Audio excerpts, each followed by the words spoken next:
on the headlines as well. The neighbors. I just want to highlight that what we are discussing here, we are used to it. We are used to serial killers and all. That's normal, and that has been said. I think what we need to educate, particularly our law enforcement branches, is that we are not dealing with a case as usual, because we're dealing with prosperous African countries. Egypt is now the leading in organ trafficking. We've been talking about human trafficking. We have gone a notch higher. We are now in organ trafficking, particularly with the increase of diabetes in the West. On a daily basis in Cairo, they are supposed to be transplanting 500 cases of kidney transplant. And the countries have banned issues of donating an organ to a person for religious reasons and so on.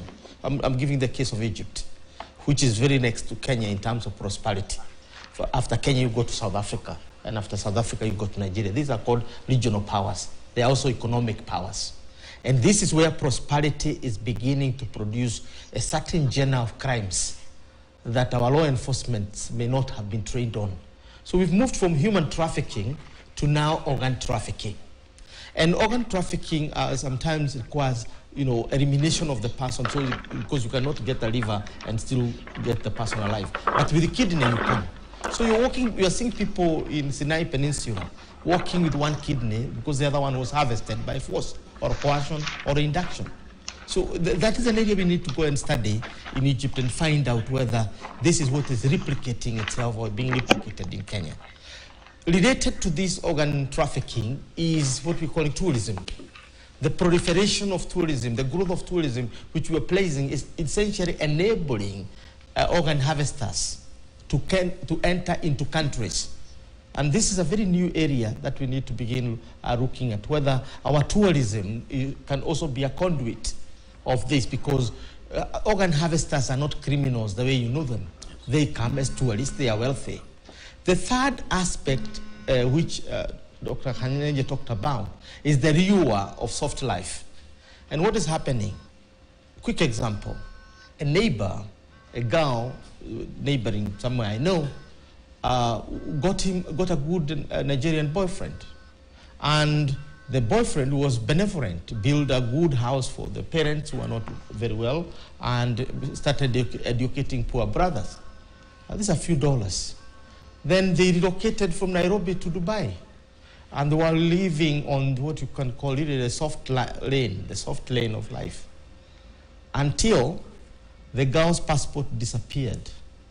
And when she started looking for it and asking for it, she found, after pushing and doing, Kenyan girls sometimes are clever, and went and found her passport and their marriage certificate, because they had a marriage certificate together, and a third certificate, which was a death certificate, and she was supposed to be dying on a week after this. All these are together, her passport, marriage certificate, and her death certificate. That was for drug trafficking, because these kind of, if you've read novels like James Sandwich's The Coffin from Hong Kong and others, you know what we're talking about. So these are not things out of this world, they are real. Because this Kenyan girl was supposed to be brought home and married, and as she's coming home, then she'll be carrying drugs in her body, because who insists on opening somebody's, it's very easy way to do this. Kenyan girls should be very, very careful. I am also a father of daughters, very many. He's also a mother of mine, I know several, many.